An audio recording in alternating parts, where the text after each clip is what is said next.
On today's episode of the Wild Party Podcast, I'm joined by Eunice Jung, Head of Partnerships at Future, the financial tech company that's making sustainable living more accessible for everyone. As the first employee at Future, Eunice helps shape a debit card that gives you serious cash back for climate-friendly choices, like taking public transit, buying secondhand, or using renewable energy. Real people earning real rewards just for doing good. We talk about her sustainable move to New York City, the challenges of launching a financial product that's too good to be true, and how trust, transparency, and community are at the core of what Future is building. If you've ever wondered how your spending could be a form of climate action, this is the episode for you. Let's get the party started. Welcome to the Wild Party Podcast, where we celebrate the visionaries behind vegan, ethical, and sustainable business. In each episode, we'll dive deep into their journeys, uncovering the why behind their mission-driven business. I'm your host, Stephanie Lahart. Tune in with me for passionate discussions about overcoming challenges, innovative marketing strategies, and the power of using business as a force for good. So whether you're an entrepreneur seeking guidance or a conscious consumer wanting to support impactful brands, join us as we explore the stories behind the businesses that are changing the world for the better. Let's get the party started.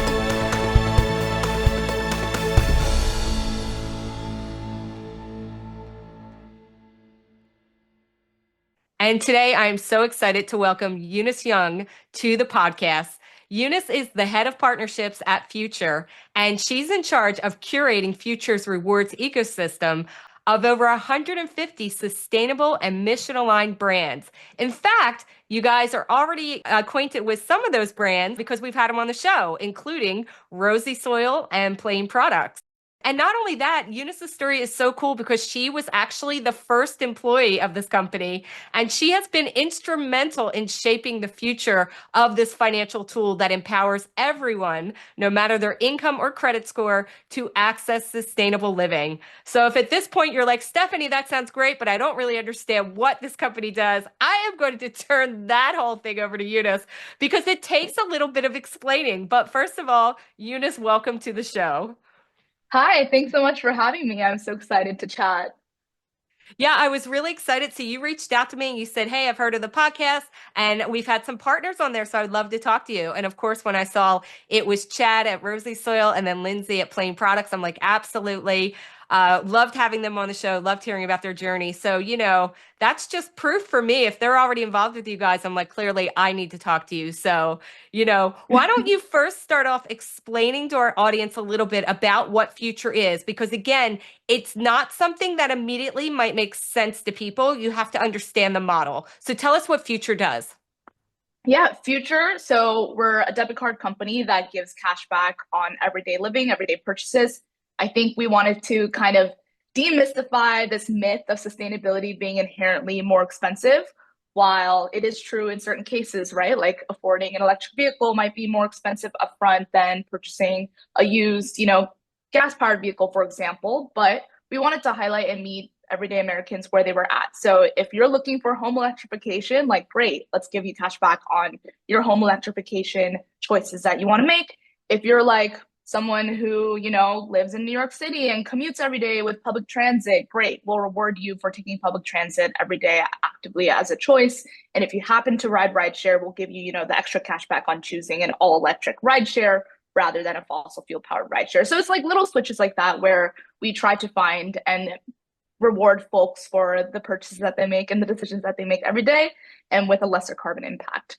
So Future is a debit card. We give high levels of cash back on, low carbon goods and services, which include things like electric vehicle charging, your monthly utilities bill if you are connected to a renewable energy source, anything secondhand, literally anything secondhand anywhere. So if you're an in-person thrifter and you enjoy buying secondhand, in store, or if you're an online eBay shopper, or you are buying a refurbished tech item, for example, on Black Market, we give you 5% cash back on all low carbon goods and services. So it's really exciting and it's a new tool. I think we're very familiar with the cashback card, for example, but it's very novel to be a debit card, and also B, to have it be focused on low carbon goods and services. Yeah, you are definitely speaking my language here. So just so the audience is clear on this, this is a debit card. This is not a credit card, which means anybody can apply for it. You don't go through a whole credit check for it, okay?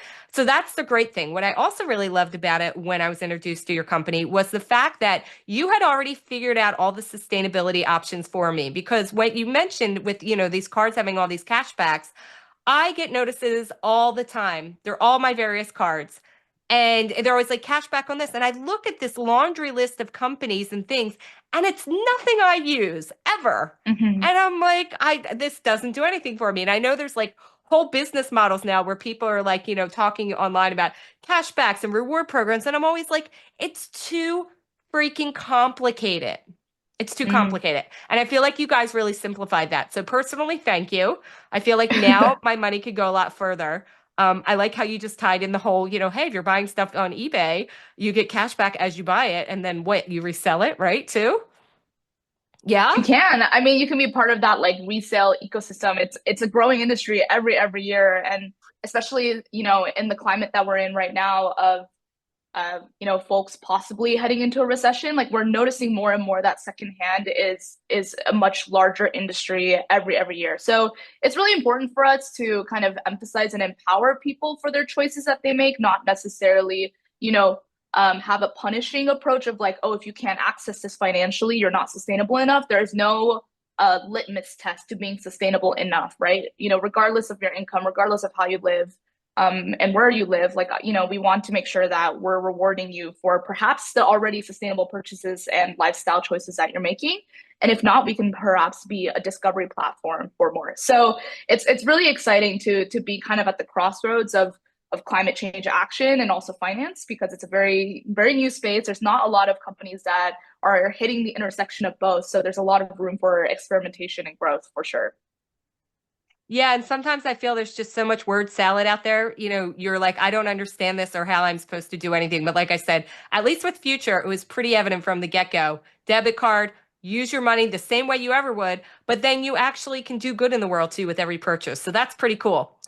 Okay, so we love Future already, but I also really am enamored with, but also I am really enamored with you personally. And here's why.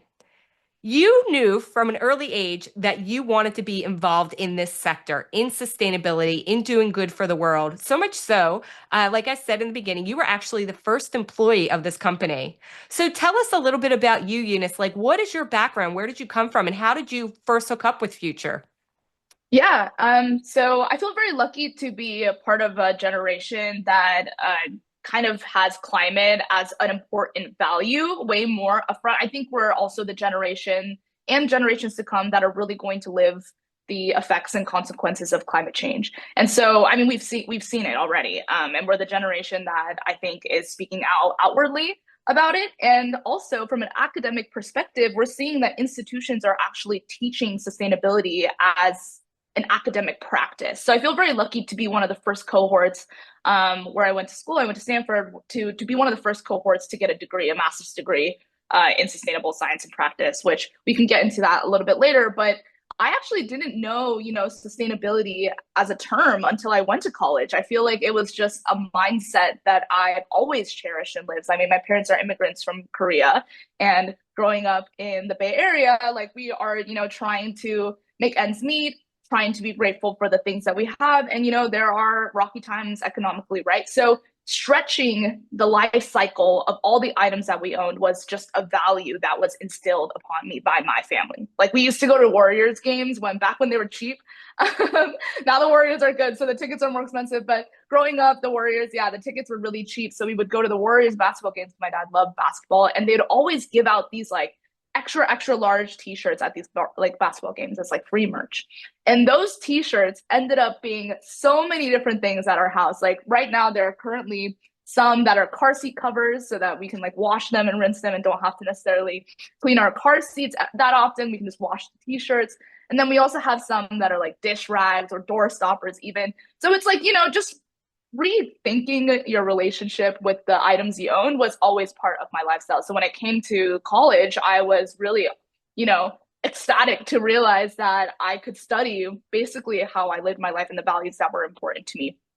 And also growing up in California, we lived through so many droughts. So my relationship with like communal resources was something that, was very important to me. And I always worked on like climate initiatives and sustainability initiatives at school. And so, yeah, it was important to me to work in climate. I, was a student. I didn't know what that looked like necessarily. And I also didn't study like a technical degree, like engineering, for example. So I didn't know what career opportunities were open to me. But luckily, I was able to connect with the two co-founders of Future who at the time were building a more accurate and personalized interactive carbon calculator. So that's kind of how Future started, was this like in-depth survey on how we can, help everyday Americans save money while also reducing their carbon impact.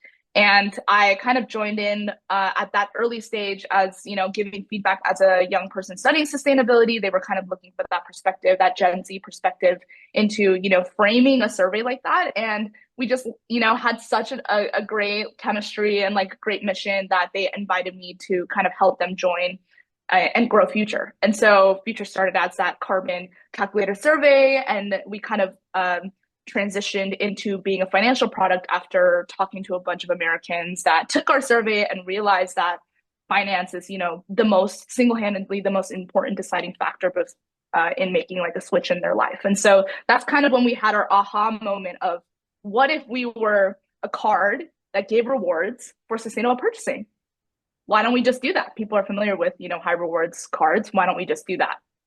I know that we talked about Future being a debit card specifically, and I wanted to kind of touch on that. We're a debit card by design. I mean, it's not in our sustainability ethos to kind of push a credit offering if it's going to, encourage some level of credit debt or make profit off of credit debt as a company on sustainable purchases. It just didn't make sense with our ethos. And also, most transactions that happen in the US, 70% of transactions that happen in the US are on debit. And so we kind of realized that there's room in the debit space specifically to be high rewards and high cash back. And we wanted it to be a financial tool that was accessible to, everyone, regardless of your income, regardless of your credit score, regardless of how much you're spending on Future. And so that's kind of why we are debit card by design. And we will always defend that just because it's part of our brand ethos to kind of propel sustainability and also meet people where they're at. The debit card just makes so much sense too, because, okay, so I live in Los Angeles. There are so many businesses now that are becoming card only. They're not accepting Mm-hmm. cash or anything. And when you Mm-hmm. first look at it, you might not immediately think debit card. People think, oh, well, credit card. I have to put everything on my credit card. But you're exactly right. With a debit card, it's exactly like spending cash. And then these businesses that, do not want to handle cash anymore, they just say, okay, debit card then, same as cash. It makes it easier to carry around, or it's on your phone or on your watch at this point, which is awesome. But you mentioned earlier that you actually have a master's of science in sustainable science and practice from Stanford School of Sustainability. Mm-hmm. What was your undergraduate degree then? Yeah, I studied anthropology and international relations. I was lucky to have grown up in different countries. And so I have kind of like a more global perspective when it comes to, like sustainable development or notions of sustainability. It just informed the way that I think. So I grew up partly in Mexico. I also grew up a little bit in South Korea. So I just have a different upbringing when it comes to, how people take out their waste even. It's just a different process. So I've been able to have a little bit of a global lens. So that's why I was so drawn to the humanities in my undergrad. Yeah, and you've done some really cool stuff too. So I read somewhere that you actually documented your sustainable move to New York City, right? I did. Tell Yeah, us a little I bit went. about what that looks like. Yeah. I did like an article, a think piece on, moving to New York and just like what that process looks like. And I wanted to kind of be very mindful about my impact on moving because, once my friends graduated from school and they moved into their respective apartments, across the United States, I realized that most of my friends were Amazoning like fast furniture basically to just like get as many things furnished ASAP. And then there was extremely high turnaround because the furniture didn't last long or was not what they wanted. So they ended up just binning it, right? So especially in New York, where there is a culture of binning it on the street. So like stooping, for example, which is I think an awesome practice, but like the idea of collecting trash off the street kind of implies the fact that it's normalized to put your trash on the street, right? Maybe someone will pick it up and use it and give it another life, or most likely the New York City will be responsible for picking up one's waste. So there's a lot of furniture waste, and also just like moving waste and like sustainability and packing and shipping and all that stuff. So I wanted to be very mindful to see how sustainably I can move. And furniture was something that I actually decided to rent for the first 2 years of my life here in New York. I don't know if that's a phenomenon that people are familiar with, but there are actually companies out there, a couple companies that allow you to rent furniture, especially for folks who are in my position where I'm not I don't have enough money to like front a lot of, cash on really expensive furniture pieces. I also wasn't, attached to any furniture piece I would keep for a very long time. And so as a new grad, it made perfect sense for me and my roommates when we moved to New York to kind of rent furniture. So I did like a little bit of like a mini ethnography of my move from California to New York, and tried to touch different points of that move and be mindful about the sustainable practice and the impact of that. Okay, so I'm sitting here laughing if you guys are watching the video because I am a street shopper. Okay, I live in West Hollywood and people do this all the time. In fact, I call the area in front of my apartment building the magic wall because there's this Hmm. wall on this home next to us and people put all kinds of stuff and we Hmm. sit there and Hmm. like time it to see how quickly stuff will go because it's literally like a little shopping center now. And I do love that, because like you said, it gives stuff, a new life. But you're right. A lot of things just end up in landfills because people don't take them. So that's the other thing that we're like, ugh, we don't want that to happen. What you said just recently about, renting furniture for your apartment, you know what's funny?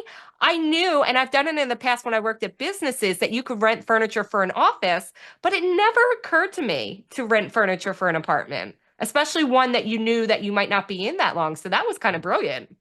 Yeah, I think it's, there's a lot of opportunities to incorporate sustainability in one's life. And I'm so grateful that we're kind of at this point in industry in the sustainability space where circularity is kind of an emphasis. I feel like maybe 10 years ago, like recycling was more the framework of like how can we post, post life cycle deal with a product or something or a service or good or service. But now we're thinking about more actively the circularity of things. How can we rent? How can we, treasure secondhand? How can we reuse?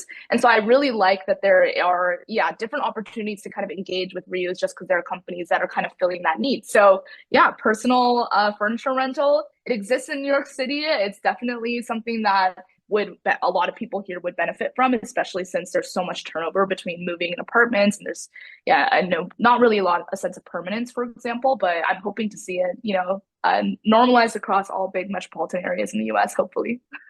Yeah, it's definitely becoming more normal. I mean, when I was growing up, you would secondhand clothes were normal, but nothing Hmm. else secondhand really had value. Right. Everything had to be new, new, new. Hmm. So just to let you know, I'm a child of the 70s. I'm quite a bit older than you. Everything was like new and shiny. It had to be new and shiny. So I do love now that we are in that economy where it's like you can buy refurbished, you can buy used, and it is just as good. Hmm. In fact, I will let you know, Right. I just bought a refurbished milk maker so you can make like your own oat milk and Whoa. almond milk and stuff, and I saved $50 getting the refurbished version. Hmm. And I'm Hmm. telling you, a couple of years ago I would have gone for new because I still had it in my head, it had to be new, it had to be new. But no, I just Hmm. got it, and I'm very excited. It should be here very soon. I'll be making my own oat milk. Yeah, and it'll be good as new. I also bought like a refurbished, I think it's like one of those Dyson, those expensive Dyson hair styling tools. They're like $500 retail, which, I understand. It's definitely a cool technology, but I ended up buying it $200 refurbished on eBay, which, is more than 50% off. So, and it's at least it looks brand new. So yeah, it's just like things like that where we know like intuitively it is the cheaper option, not just like from a cost savings perspective, but it has a huge significant carbon impact. I mean, Yeah. in mass, if all of us decided to buy something secondhand this year instead of buying something new, there is, in mass a huge difference in just that choice alone. So yeah, would love to spearhead and just like inspire folks to consider secondhand if they're looking for something new, for example. Well, speaking of inspiring, your title is actually head of partnerships. That is a very big title. That sounds very lofty, but apparently you're very good at your job because you have done tons of articles. You've been interviewed in all kinds of magazines because you've really helped to shape the future of futures reward ecosystem of 150 plus brands. So tell me, like, what has been the biggest challenge in that growth? And what do you look for in a mission aligned partner brand? Like, how do you put all that together? Yeah, for sure. Well, I'll start with the biggest challenge first. Like at the end of the day, Future is a debit card. And I feel like selling a financial product is not as easy as selling like sustainable laundry, detergent or sustainable home goods, for example. People kind of have an understanding of what they look for when it comes to shopping online. But when it comes to finances, even if you're sustainably minded, you may not think about the sustainability impact of where you bank, how you spend your money, and where your money is stored. And so I think oftentimes finance is kind of the last thing that people consider when they want to incorporate sustainability into their lives a little bit more from an everyday perspective. And so, yeah, convincing businesses to kind of, join this new ecosystem of a sustainable debit card was definitely not a familiar concept to most of our partners. It was definitely a new phenomenon of like, wait, how does this actually work? And also, how do you make money? And also, what's in it for us? So kind of establishing a level of trust was definitely like our initial challenge as we started to kind of grow our business. And so that's the reason why like I had stepped into this role of head of partnerships as the first employee, because the two co-founders and myself, we kind of chatted about what my strong suits were. And undeniably so, sustainability is it's just how I live. I'm very unapologetically will always talk about my relationship to sustainability and what it means to me.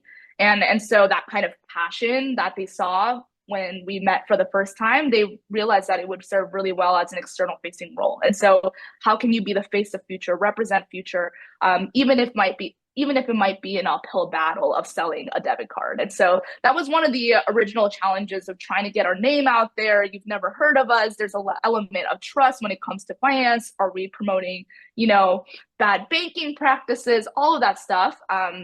Of course, I've been so lucky to be connected to, yeah, over 200, sustainable mission aligned brands who are really doing the good work, whether it's being transparent about where they're at in their sustainability journey or being mindful about the LCA of their products or, really investing in the circular economy space, for example. We have partners that are of all different sizes, of all different levels and stages of their sustainability journey. And so that's what's beautiful about like being in this space is that there's no one size fits all sustainable business practice 101. And I think Future kind of, really highlights that sustainability can look very different for different businesses. And we want to tell that story. It might not be as obvious to the consumer. There's a lot of greenwashing concern and also in general, it's not easy to represent the hard work that you do sometimes. And so I think Future serves kind of as like a storytelling platform almost of like, this is a curated set of really awesome brands that we believe in their mission, we believe in where they're at and where they want to be. And I think that's really important part of growing and building Future. But yeah, I think like the general framework and thesis was, is this product or a good or service a lower carbon impact than what's readily available in market? That was kind of our North Star question. I think carbon was definitely our main focus. We wanted to kind of have sustainability metrics be surrounded on carbon impact specifically, but we understand that not all businesses are handling or tracking carbon specifically. Like it might be water usage, it might be, the materials that they use. So there are conversations that we have with businesses that may not be necessarily focusing on necessarily as much on carbon reduction, but coming up with other innovative practices that reduce like the water usage or, the shipping impact, for example, or logistics and all that stuff in supply chain. I think that those conversations that we have with the business owners and the founders of each business that we work with is really important. So there's no one size fits all, but that was generally our North Star question is like, is this a lower carbon impact than what's regularly available in market? You literally just answered like 20 questions that were in my mind all at once because the first was like, well, how do you vet these people? How are you finding these brands? I mean, what do you look for? You kind of just answered everything because you're right. Just from the outset, a business, sometimes the sustainability is not so obvious. And so you would look at a company and be like, well, why are they on there? Why would they be considered sustainable? Right. Whereas when you look at some of our, our previous guests, like Rosy Soil, we know what makes them sustainable because they have taken out the peat as a main mixture and then did this whole biochar thing, which is better for the environment, creating their soil blends. And then over at Plain Products, they're doing the whole refillable model where, instead of products just being in a one use packaging, you have a refill, and it just saves on the packaging, saves on the amount of product and things like that. So those we can see, and that's easy. But you're right, there's other businesses that perhaps it is something about lessening their carbon imprint, and still people are sitting there like, spinning with question marks in their head, like, I don't even know what a carbon imprint is. So how do I know what Hmm. it's lessened? So I'm going to make you answer that question. Explain to the audience a little bit about what a carbon imprint is and what's the importance of lessening it. Could you do that for us? Yeah, for sure. I mean, I think when it comes to business, or we've all heard of like carbon credits or big businesses buying these carbon credits as part of their sustainability strategy. And while carbon credits was kind of the easiest solution to sell to large companies, or regardless of your size of companies, but it was easier to sell at the time. But we've kind of seen in recent, research and just investigations that perhaps the carbon credit industry may not be as um, you know, there is not a lot of transparency or accountability sometimes when it comes to investing in carbon credits. And so, what Future was in the mission to do was, hey, why don't we kind of democratize carbon reduction? Like, why don't we, empower the everyday individual to kind of reduce their own personal impact? Because consumers have so much more power than they realize. I think we saw this with like the beauty industry, maybe 10 years ago, around 10 years ago, where there was no shade range when it came to makeup, right? Like we were so used to going to Sephora or a makeup store and only seeing, four or five foundation ranges. And then you see Rihanna come in with like 20 plus foundation shade ranges, and her beauty company just really changed the standard for beauty, right? And it's because consumers have been, kind of calling on beauty industry to change for many years of like, we need more diverse representation, we need different shade ranges, we need to, represent all the different beautiful people that live and, live on this earth and also consume beauty products. And you saw that, like, and now Fenty Beauty is, one of the most highest grossing beauty brands out there, simply because they changed that standard. And I think sustainability is also on that wave where consumers are holding the businesses a little bit more accountable on the sustainability impact. I mean, Amazon, the probably largest e-commerce market in the world, is investing specifically in an all-electric transport fleet, while they are encouraging a really fast level of consumption. And personally, I think the expectation of getting something delivered same day or next day even is a little bit ridiculous. At least they're tackling certain level of like concern from consumers, being like, well, are these workers being treated fairly? Like, is this transportation, uh, a sustainable method of transportation? So, they're handling a certain level of commitment to sustainability there. Of course, it's holistic, and so there's many parts of sustainability, including workers' rights. But when it comes to carbon specifically, it seems like that's one of their trackable measures of like commitments to sustainability. So what Future wanted to do is kind of help everyday folks who are not necessarily have a clear understanding of their direct carbon impact make consumption choices that are clearly obvious lesser carbon impact. So secondhand is the most easy example. We can assume based on, I mean, we have a lot of more accurate data. We work with really awesome institutions that help us, do a carbon estimate, but specifically buying secondhand usually has a lesser impact in carbon, in waste, in resources, in energy than buying something new, undeniably so. And so we want to encourage the purchasing of anything secondhand, even if it's tech, even if it's clothing, over buying something new.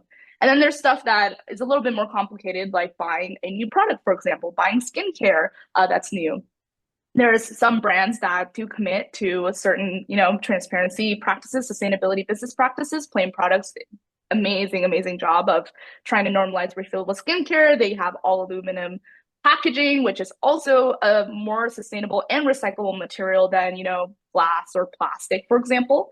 And so there are intentional business practices and choices that businesses make that, are less carbon intensive that we know from research. And then there's also some that are a little bit more nebular, like, for example, slower transport expectations, right? Like maybe your package won't be delivered in a day, maybe it'll be delivered in a week, right? And that itself is a business decision that allows for slower business and also less carbon emissions in the process. And so there are things like that that I think are not necessarily obvious to the consumer, but I know a lot of our businesses engage with and will always, defend that. So that's kind of Future is trying to make it easier for you to find like the businesses that you want to support, perhaps, or you're looking to support in any category. And then, of course, we will always, try to encourage just like overall behavior on everyday spending and consumption by the way you move, how you eat, where you shop, etc. Yeah, and we already know gamification works. I mean, if you can make anything game, anything a fun, anything just make it feel like it's like a little gift, people are more likely to change a behavior because it really just comes down to behavior change. Speaking Mm-hmm. of which, Amazon taught us that same day fast delivery was the norm and should be expected, right? So they trained us now as consumers to be like, what? It's not free shipping. It's not here today. 10 years ago, it was not like that, right? So they literally trained an entire, not just generation, entire world that is now how we should live our lives. So I do believe, like you said, we can now retrain people and re-educate them to say, no, you don't have to have that expectation. In fact, if we do it this way, it's actually better for you and the world because the thing about fast fashion, fast purchasing, fast shipping is there's no thought process. So it ended up to a whole society where we overconsume everything, you know? Mm-hmm. And I'm going to say this right now because you already mentioned it a little bit earlier. I'm not mad about the tariffs. Here's why. I want people to stop buying so much crap. So I'm like, great, everything's more expensive. Calm the freak down, babies. But that's just me personally. In fact, I might edit that part out because I do not want anyone to think that I am supporting this administration in any way. But I'm just saying, if it can make But people in stop general, for five yeah. seconds to buy something and think about it a little bit longer, that's probably a good thing. Okay, let's change gears a little bit and talk about what it's been like for you building the messaging and the marketing of a product like this and then getting it out there. Because you, like you said, you're Gen Z and you are talking to Gen Z consumers, but you also have to talk to people like me. And I believe I am an X, maybe? I think I'm Generation X. I can never even remember. So, like, what does your marketing look like as you're trying to talk to all these various different generations and their understanding of how this stuff all works together? Yeah, I mean, you would think that Future is like targeting Gen Z specifically with our thrift messaging and all of that stuff, but we actually have Future Card users across all demographics and all age groups. And it's because this idea of saving money on your everyday purchases is just an intuitive thing. People want to relate and feel good about where they're spending, but also get rewarded for the practices that they're already doing, right? So we see that like generally Future is actually quite diverse when it comes to demographic range here. But yeah, like we are very unapologetically the way that we are. I think in the beginning, a lot of people who have never heard of us before were like, this sounds a little too good to be true, where it's a debit card, it has no fees, and you're paying me a high level of cashback consistently on everyday purchases. Like we actually started off our marketing campaign with the subways because that was a repeat behavior, low cost. I think the subway, at least at the time in New York, was $2.75 a ride. Now it's $2.90. But we were just kind of wanting to create this like loyalty program of, hey, if you pay with Future at the subway and you hit that 12 ride cap, we'll just give you $5 back in your wallet, just for being a frequent public transit rider. Let's try this in New York and scale to other cities that may not have nearly the level of public transit ridership like New York City. So it was a playbook that worked really well in New York. We ran subway ads for it, and a lot of people were like, hold on a minute, this seems a little too good to be true. Why would a financial company invest money into giving me money back for how I move around in the city, right? Because no other card is doing that.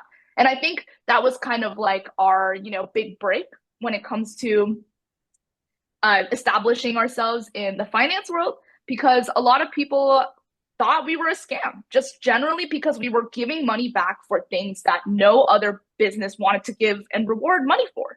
And so that's kind of where we were, being a little bit disruptive, because we wanted to kind of meet people where they were at. We wanted to, if you're using us for the subway rides and spending $2.75 a day or $2.90 a day on Future, great. We're not going to go after you and hound you to spend, $1,000 on a hotel or a flight in order to, reach a reward or unlock a reward. So that's kind of where Future started in terms of our marketing, and kind of expanded to, metropolitan cities across the US where we want to increase public transit ridership. And it becomes this really awesome partnership play where cities who do want to increase public transit ridership, I know LA actually is one of our target cities, especially since they're building out their public transit system for the Olympics. It's very important for us to kind of, be like, hey, this is working in New York. People are getting paid, money back in their pocket for just taking public transit instead of Ubering or taking a taxi and having to deal with congestion in the city. Can we bring that to other cities like Los Angeles, like the DMV area, DC area, Boston area? So that's kind of what we've been, that was like our bread and butter. And we've expanded to different touch points of people's lives, like utilities and how you eat and where you shop for groceries and all that stuff. But in terms of marketing, like, yeah, we had to overcome this notion of you're too good to be true. What's the catch? I mean, there is no catch. It's just a lower carbon goods and service. Aha, that's it. Yeah, I'm definitely one of those people that when I hear something that sounds like maybe it's too good to be true, or truly I just don't understand it, I'm always like, what's the play here? What's the catch? Who's making money where? So, I would be leery. Like when I first heard about Future, I'd be like, I don't know if I need another card. I'm the queen of Right. credit. I have so many cards already. What's another Mm-hmm. card in my wallet? But, I got really interested, like I said, because I saw that you had partnered with these companies that I knew. I saw what the model was as far as like, well, the stuff I would normally buy, could get cash back on it. And I also like that you were making it a little fun. Like I saw that you had contests on your website, like, because you just mentioned the Boston subway. So you did some fun, contests where people could win like a month of free subway rides and bus rides. And I like that kind of stuff because, again, it's gamification about your everyday life. And thank you for mentioning LA's public transit system because we are trying to build out that whole underground system. And guess what? People really want it. Like as much as like we get mocked about like, oh, nobody's going to ride it or people won't understand it or what about the earthquakes? It's like we do want to be able to move around our city better because let me tell you, I have lived here now for 20 years and still when people ask me, oh, will you go to whatever this event is? I immediately say, what is the address? And then I will let you know. Because in my area, because I'm in West Hollywood, anything can take me 5 minutes or 5 hours. And it Yeah. depends on and like it limits what I want to do in my life. Mm-hmm. So I'm Mm-hmm. just saying, I'm all for any kind of public transportation working. And yes, I will be entering those contests should they come our way. So thanks for giving us a little shout out. We are trying over here, and people are actually riding the subway as much as they can around here. And they are building it more. But okay, so talking about them measuring success for you at at Future, what is the measurement of success, maybe just beyond signups? Like, what are you trying to accomplish over there? Yeah, I mean, I think seeing how people spend on Future is definitely like we want to kind of have a deeper understanding of, the average Future user or how Future kind of touches people's lives. Because this, like I mentioned, the subway was like the biggest, in or our biggest break, especially earlier in our career. And so we saw a lot of people using Future on the subway. And then we started to kind of paint a picture of like, where are they actually using Future to save money? Like 5% cash back is a high amount for, especially on debit, but it's a really high amount for, everyday spending. But we also give 1% cash back on everything else, right? So like, let's say you do use Future to fuel gas for your car tank, for example, you get 1% cash back, which, compared to other cards out there in the market, it's up there for a debit card, but it's not necessarily the most competitive cashback rate. But we did end up seeing that people who are, came into the Future ecosystem from running a Subway. They were experimenting by purchasing items in our marketplace of awesome partners, for example. Some of them were using it for the bodega, some of them were using it for grocery or for their local coffee shop. This is kind of what we were looking for in terms of metric of success, or like where else in terms of category are people spending and how can we actually make an impact financially in terms of cost savings for the consumer while also rewarding the sustainability aspect of that. So supporting local businesses intuitively may not be a lower carbon good or service in the market, like getting your local coffee shop a block away, but we also sometimes run cashback offers on cafes, for example, because we want people to get out and support a local business. And if we can give you a free coffee on us, we will. And so that's kind of the metric of success here is touching people across different parts of life. How can we be a tool for the everyday and not necessarily for high spend, high luxury, high income, high luxury spend, but how can we, reward you for the decisions you make just on the regular. So that's one metric OSS. Of course, signups is another one. And, another one is like engagement with our partners. Like, can we, tell a story that sustainable spending is worth investing in from a business perspective? I think climate and finance, we had this issue where when we were, raising our initial, series seed or series A, where folks or venture capitalist firms that were in the finance space didn't understand our climate story, and then climate funds wouldn't understand the finance aspect.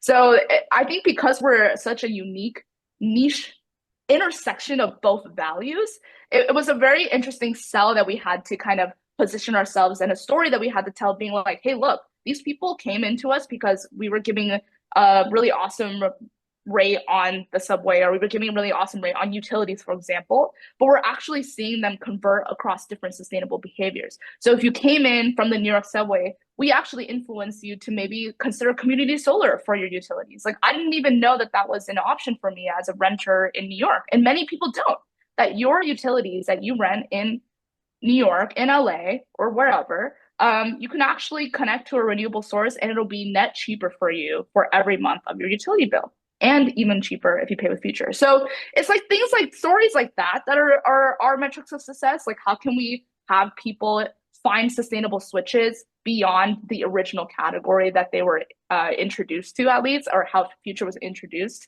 to them, and see if there's actually a real life carbon impact reduction? Because if we could do it for one and we can do it for 1,000, there's actual real numbers and a story to be told there. Yeah. Okay. First of all, you have taught me so much in this conversation. I feel like I want to talk to you for hours, but we are going to have to tie it up at this point. However, I do want to say also the co-founders were very smart in hiring you, because whatever you're selling, I am buying. Your enthusiasm, your passion, and just your joy of life is very infectious. So thank you, Eunice, for sharing that with Yay! us. You make me want to be a better person. So I know my audience feels the same at this point. So please tell us where we can find Future online, how they can get involved.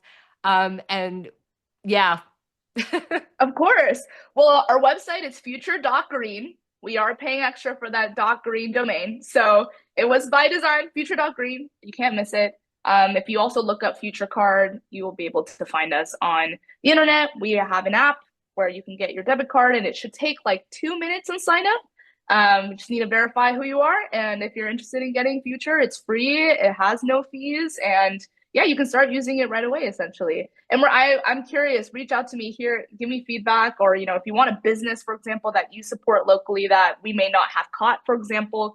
The awesome thing about being head of partnerships is, like, of course, I'm doing my own research of accumulating awesome businesses that I want to work with, just personally from a selfish sustainability standpoint and a sustainability consumer slash fan. But there's also locally, like, consumer community suggested businesses that I would have never caught. And so, yeah, I've been able to meet and be introduced to so many awesome businesses, like from either a local business or an online business, for example, that people really believe in, that are now Future partners because of that. So yeah, very grateful for the sustainability based folks on Future, also the cost saving folks on Future that really want to see changes in just finance and spending in general. We learn so much from our consumers and our community, so myself included. So thank you. Well, that's great to hear that you are still looking for partners, because I will be recommending all of our previous guests from the Wild Party, because we have some great businesses that Yay. I've already spoken to that'll be perfect. I will email that later. But with that said, Eunice, thank you so much for being on the show and sharing your story. You are truly an inspiration, and thank you for the work you're doing. Thank you so much. I'm so happy to have been part of this podcast. Thanks for listening to the Wild Party Podcast. If you're an entrepreneur or professional who would like to be on this podcast, please visit boomtownmarketing.com and click on podcast. We believe that every business has the potential to change the world for good, and we want to support our community to help make the world more ethical, compassionate, and sustainable for all future generations to come. And if you're looking to build your business, no matter what level you're at now, request your free marketing consultation at boomtownmarketing.com and click Get Started.